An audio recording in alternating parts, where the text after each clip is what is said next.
Assalamualaikum warahmatullahi wabarakatuh. Pemirsa di mana saja Anda berada, selamat berjumpa kembali dengan channel YouTube Insan Dongeng. Pada kesempatan ini saya Bang Elgi akan melanjutkan Di Bawah Lindungan Ka'bah bagian ketiga. Terima kasih kepada semua subscriber yang selalu setia mengikuti. Selamat mendengarkan.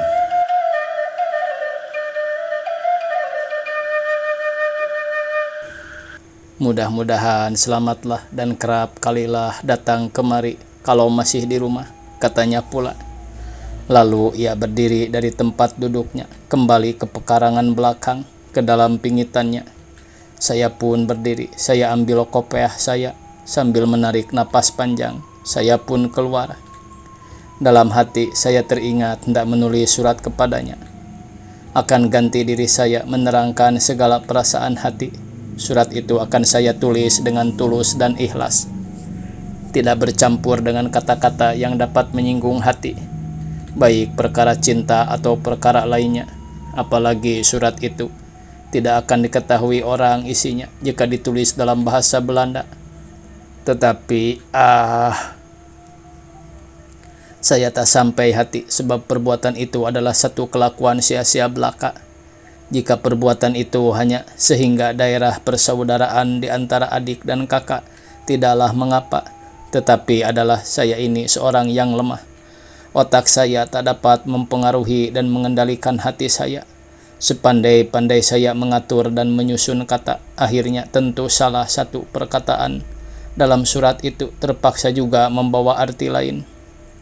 Padahal dalam perkara yang halus-halus, anak perempuan amat dalam pemeriksaannya. Cinta itu adalah jiwa, antara cinta yang sejati dengan jiwa tak dapat dipisahkan. Cinta pun merdeka sebagaimana jiwa. Ia tidak memperbedakan di antara derajat dan bangsa, di antara kaya dan miskin, mulia dan papa. Demikianlah jiwa saya, di luar dari kekang kerendahan saya dan kemuliaannya. Saya merasai bahwa Zainab adalah diri saya. Saya merasa ingat kepadanya adalah kemestian hidup saya. Rindu kepadanya membukakan pintu angan-angan saya menghadapi zaman yang akan datang. Dahulu saya tiada pedulikan hal itu, tetapi setelah saya besar dan terpisah darinya, barulah saya insaf bahwa kalau bukan di dekatnya, saya berasa kehilangan. Mustahil dia akan dapat menerima cinta saya karena dia langit dan saya ini bumi. Bangsanya tinggi dan saya hidup darinya, tempat buat lekat hati Zainab. Jika kelak datang waktunya orang tuanya bermenantu, mustahil pula saya akan termasuk dalam golongan orang yang terpilih untuk menjadi menantu Engku Haji Ja'far, karena tidak ada yang akan dapat diharapkan dari saya. Tetapi Tuan, kemustahilan itulah yang kerap kali memupuk cinta.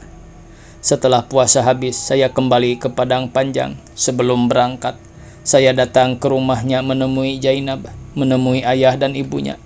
Dari ayahnya saya dapat nasihat, belajarlah sungguh-sungguh Hamid. Mudah-mudahan engkau lekas pintar dalam perkara agama, dan dapat hendaknya saya menolong engkau sampai tamat pelajaranmu. Insya Allah engkau, jawab saya. Setelah itu saya berangkat. Seketika saya melengong yang penghabisan ke belakang. Nyata kelihatan oleh saya Zainab berdiri di pintu tengah, melihat kepada saya. Di situ timbul pula kembali sifat saya yang pengecut. Saya menghadap ke muka dan saya pun pergi.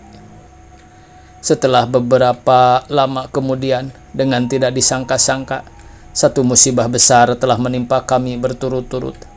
Pertama ialah kematian yang sekonyong-konyong dari Engku Haji Ja'far yang dermawan itu. Ia seorang yang sangat dicintai oleh penduduk negeri karena ketinggian budinya dan kepandaiannya dalam pergaulan. Tidak ada satupun perbuatan umum di sana yang tak dicampuri oleh Engku Haji Ja'far. Kematiannya membawa perubahan yang bukan sedikit kepada perhubungan kami dengan rumah tangga Zainab. Dia yang telah membuka pintu yang luas kepada saya memasuki rumahnya di zaman hidupnya. Sekarang pintu itu mau tak mau telah tertutup. sebagai seorang lain. Pertemuan kami tidak lekas sebagai dahulu lagi. Zaman semasa kanak-kanak. Ia telah pergi dari kalangan kami dan takkan kembali lagi. Belum berapa lama setelah budiman itu menutup mata, datang pula musibah baru kepada diri saya. Ibu saya yang tercinta, yang telah membawa saya menyeberangi hidup bertahun-tahun, telah ditimpa sakit yang selama ini telah melemahkan badannya, yaitu penyakit dada. Kerap kali Zainab dan ibunya datang melihat ibuku dan duduk di dekat kalang hulunya, sedang saya duduk menjaga dengan diam dan sabar. Kerap kali pula Ma Asyah berkata, luka yang lama belum sembuh, sekarang datang pula luka baru. Belum lama saya menjagai suami saya sakit, sekarang saya mesti melihat pula sahabat saya menanggung sakit. Mudah-mudahan ia lekas sembuh. Waktu itu Zainab diam dalam menungnya di hadapan ibu yang sedang sakit. Kerap kali ia melihat kepada saya dengan muka yang tenang dan agaknya bersertakan dengan nasib yang ditanggungnya sendiri. Tetapi sepatah kata pun tak keluar dari mulutnya, dan saya pun melihat pula sehingga kedua mata yang hitam seakan-akan terbayang berulang-ulang beberapa perkataan yang penting meskipun lidah tiada sanggup menunjukkan artinya. Ma Asyah pergi bersama Zainab. Di meja mereka letakkan sepinggan bubur yang telah didinginkan, ditutup dengan sebuah piring kecil untuk ibu, karena dia tak kuat makan nasi. Ketika dia akan pergi, dia berkata, "Jagalah dia baik-baik. Jika dia bangun kelak, berilah bubur ini barang sesendok kecil." "Baiklah, Mak," kata saya. Pintu mereka tutupkan baik-baik dan mereka pun pergilah. Setelah beberapa saat kemudian, ibuku mengembangkan matanya. Di dalamnya hanya kelihatan tinggal cahaya dari kekerasan hati, padahal kekuatan telah habis. Dicarinya saya dengan matanya yang telah kabur, tangannya yang telah tinggal jangat. Pemalut tulang itu mencapai-capai ke kiri dan ke kanan mencari tangan saya. Dengan segera saya berikan tangan kanan saya, dipegangnya erat-erat dan dibawanya ke mulutnya serta diciumnya lama sekali. Dari matanya titik air mata yang panas. "Hamid," katanya. Rupanya kekuatannya kembali sedikit. "Ibu hendak berbicara dengan engkau. Penting sekali, Nak." "Lebih baik ibu diam dahulu. Ibu terlalu payah," kataku.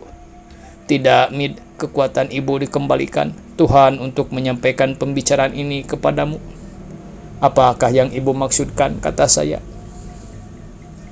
"Sebagai seorang yang telah lama hidup, ibu telah mengetahui suatu rahasia pada dirimu." "Rahasia apa, ibu?" "Engkau cinta pada Zainab." Tidak, ibu. Itu barang yang amat mustahil, dan itulah yang sangat anak kanda takuti. Anak kanda tak cinta kepadanya dan takut akan cinta. Anak kanda belum kenal cinta. Anak kanda takkan memperbuat barang yang sia-sia dan percuma.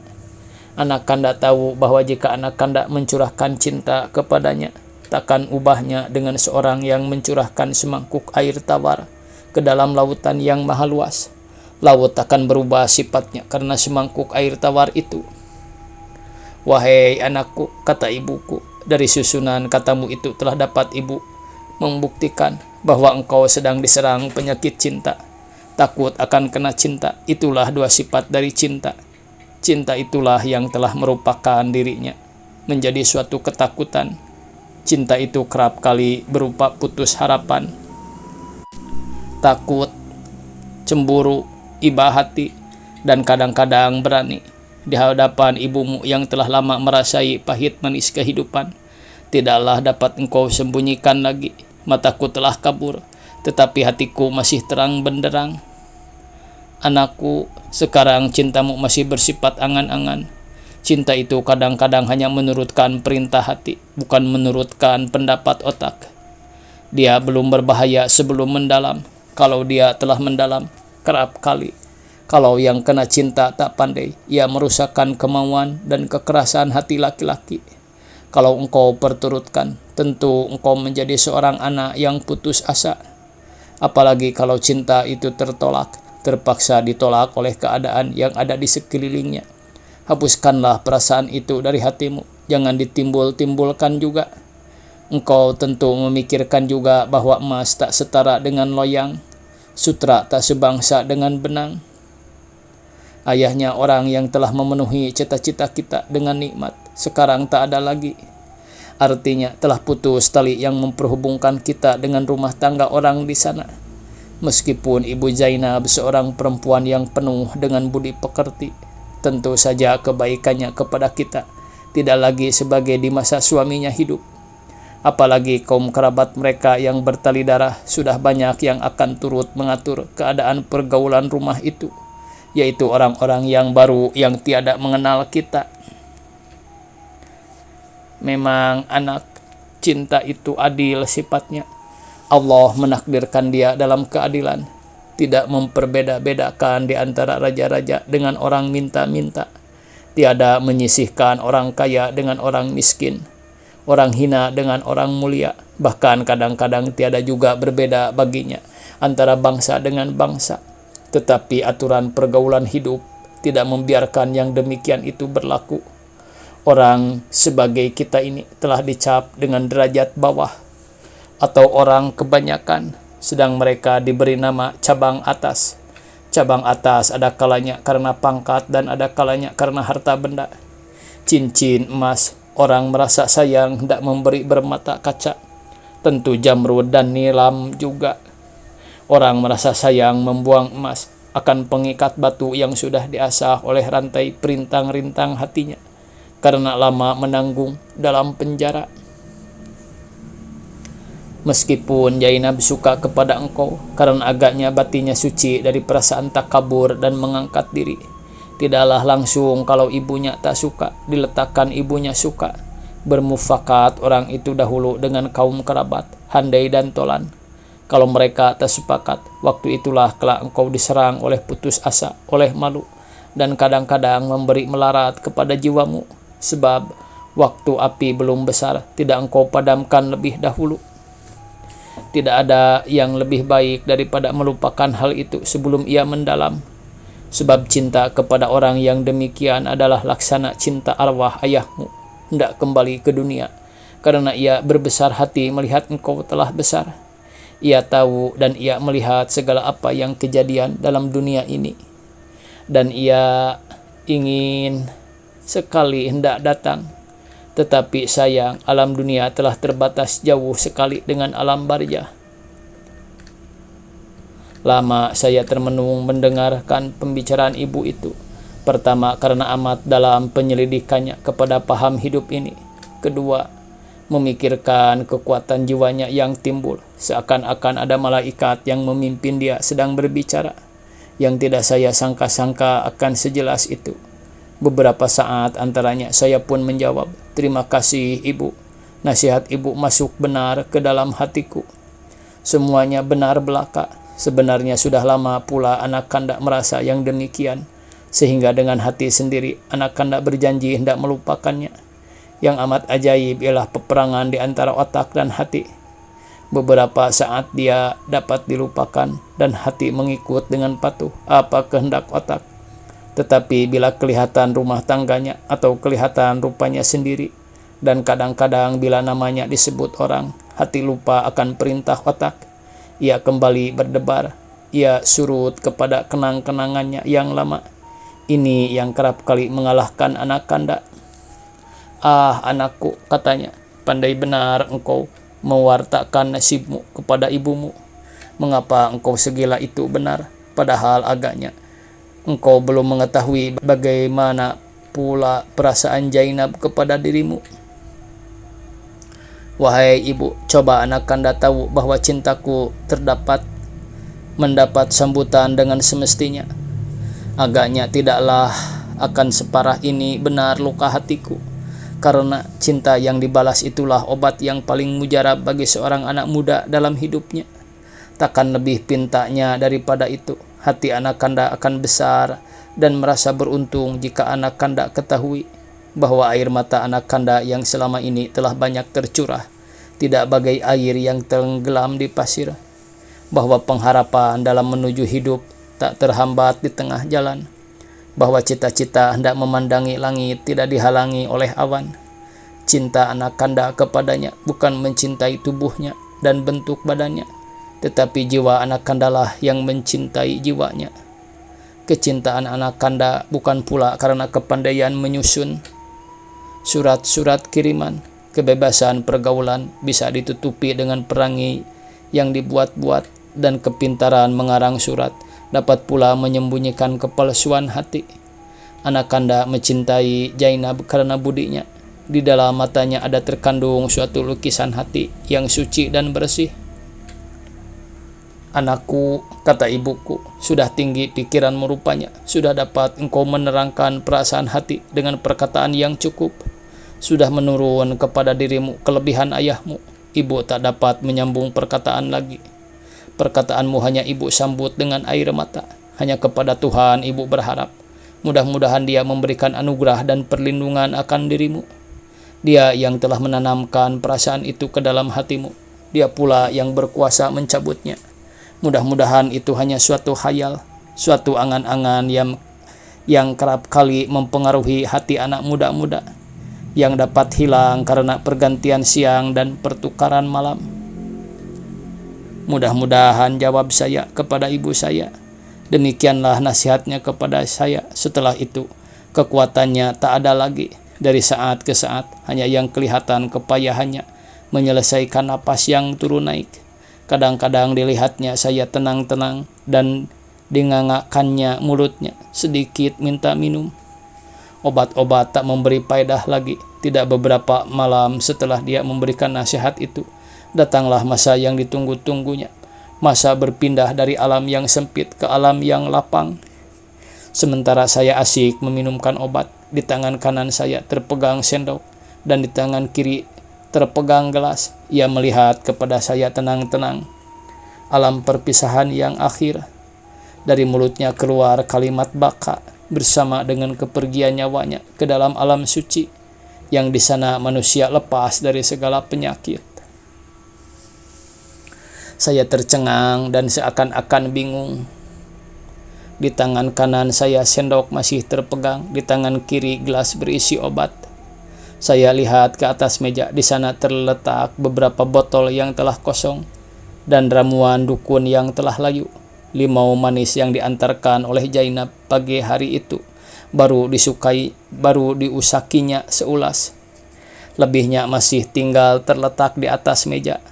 Waktu itulah baru saya insaf bahwa itu bukanlah perkara sendok dan gelas, bukan perkara obat dan ramuan, tetapi perkara ajal semata-mata. Sekarang saya sudah tinggal sebatang kara dalam dunia ini. Telah lalu kejadian itu, dan Dia telah memberi bekas pula ke dalam jiwa saya. Rupa-rupanya kedukaan dan cobaan mesti diturunkan kepada manusia secukup-cukupnya dan sepuas-puasnya.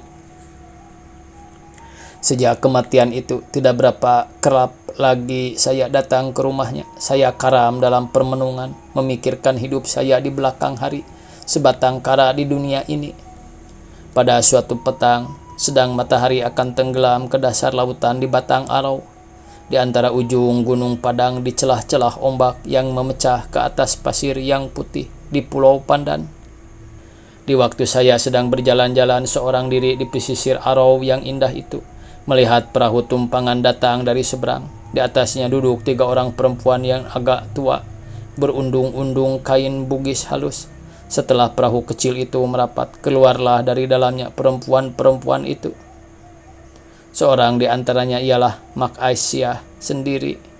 Ia lekas melihat saya. "Oh, engkau Hamid, mengapa di sini?" katanya. "Berjalan-jalan, Mak," jawabku. "Dan Mak dari mana?" "Dari menziarahi kubur bapamu." "Mengapa engkau tak datang-datang ke rumah semenjak ibumu meninggal?" "Karena engkau Haji Ja'far tak ada lagi. Akan engkau alang saja datang ke rumah?" "Tidak, Mak," kataku. "Cuma kematian yang bertimpa-timpa itu agak mendukakan hatiku. Itulah sebab saya kurang benar keluar dari rumah." "Tidak boleh begitu, Hamid. Sebenarnya engkaulah yang mesti menyabarkan hati kami. Besok engkau mesti datang ke rumah. Mama tunggu kedatanganmu. Banyak yang perlu kita bicarakan." "Baiklah, Mak," kataku. "Saya tunggu ya." "Baik, Mak," kataku juga. Setelah itu ia pun pergi. Di tengah jalan, sebelum mereka naik sadok, rupa-rupanya pembicaraan mereka terhadap kepada diri saya saja, karena tak berapa langkah jauhnya perempuan-perempuan tua yang lain menoleh kepada saya sebagai rupa orang menunjukkan kasihan. Besoknya janji itu pun saya tepati. Wahai Tuan, hari itulah masa yang tak dapat saya lupakan. Saya datang ke rumah itu, rumah tempat saya bersenda gurau dengan Zainab di waktu kecil. Rumah itu seakan-akan kehilangan semangat, dan memang kehilangan semangat, karena bekas-bekas kematian masih kelihatan nyata. Waktunya habis pemirsa, dicukupkan sekian. Semoga esok kita bisa berjumpa kembali. Billahi taufiq wal hidayah. Wassalamualaikum warahmatullahi wabarakatuh.